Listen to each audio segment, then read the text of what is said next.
2020. President Trump looking for a repeat performance next year.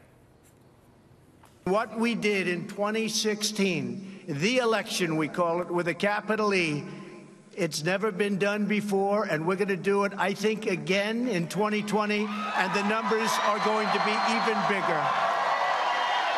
The president speaking at CPAC this weekend. Meanwhile, a new Wall Street Journal NBC News poll shows that the president's approval rating is climbing. 46% of voters approve of the president. That's comparable to where President Clinton and Obama were during their first terms in office. They were both reelected to a second term. Joining us now is former Obama campaign advisor and Democratic strategist Robin Biro. Good to see you, Robin. Thanks very much for being here this morning. You too. Thank you, Maria. So let's talk 2020 for a second. What do you think is going to be the Democratic candidate? And tell me how you see things playing out here with that field getting larger on the Dem side.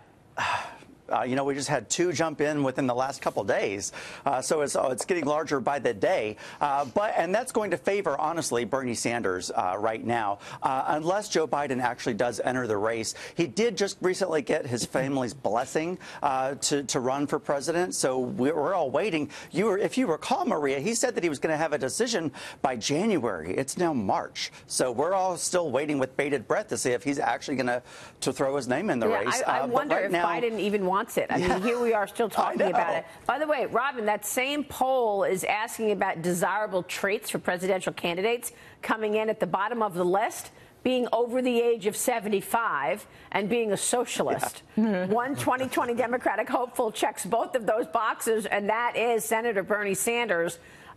Correct. From this survey. Yeah, that's correct. He's got a distinct financial advantage right now. He's outraising everyone else, and he's got the enthusiasm. Of course, as a moderate Democrat, I've been opposed to any democratic socialism for years now. But he's, let's just see what he's got. He's someone that I've learned to never underestimate, Maria. Yeah. Thoughts? We want to talk about some of the policies on the left, though. This Green Deal is really taking up a lot of the oxygen in the room. New York freshman Congresswoman Alexandria Ocasio-Cortez being criticized for traveling home from a parade in a 17-mile per gallon minivan over the weekend. Ocasio-Cortez was reportedly just blocks from the subway, but AOC is responding on Twitter. She says to the New York Post, "I will have you know, my Tia, my aunt, was very upset that the New York Post insulted her minivan. If they saw how many goldfish snacks were in this thing, they'd say I was killing the ocean, too." Well, I want to add to this. So the minivan story was kind of the follow-up by the Post. The original story was, I would say, a green hypocrisy expose that the New York Post did, listing AOC and her campaign's transactions on Uber and Lyft and the like. So I just want to point these out real quick. Yeah, Since she declared her candidacy in May of 2017, according to the New York Post, there were 1,049 car service transactions on Uber, Lyft, and other services. More than $29,000 spent on these services when her Queens headquarters was a 1-minute walk from the 7 train.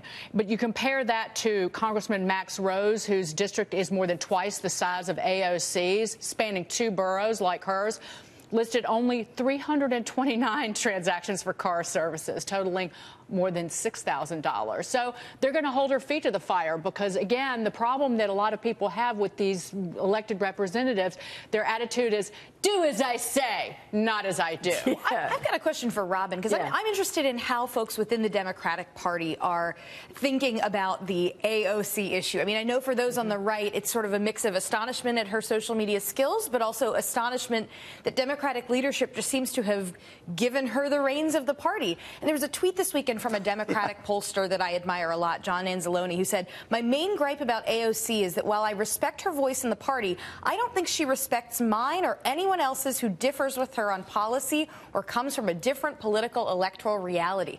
I mean, is the love affair with AOC, is this a Democratic Party-wide thing, or is she a divisive figure in the party, in your view?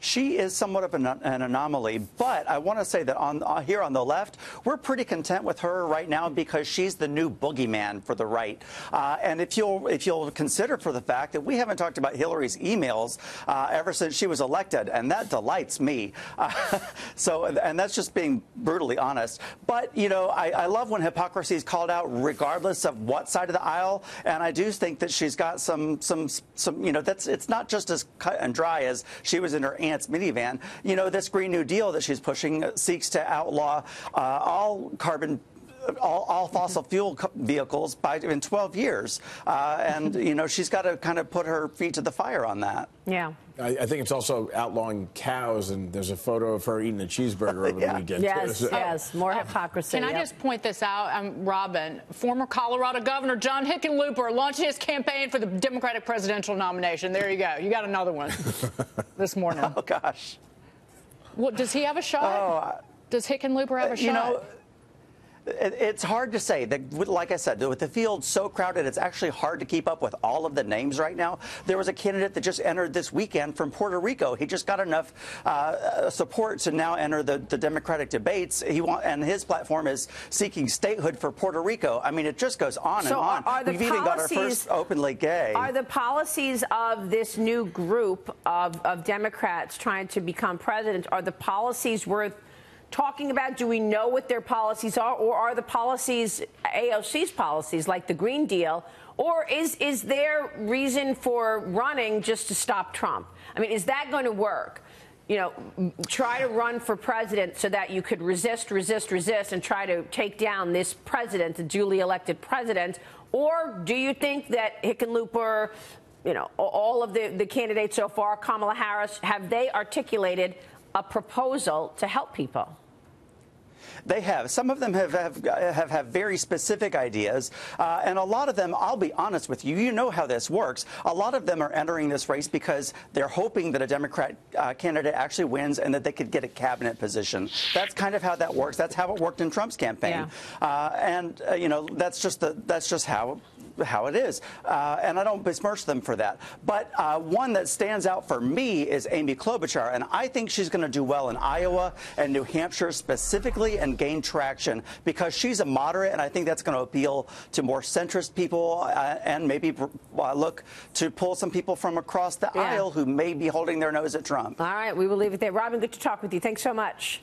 Robin Biro joining us there.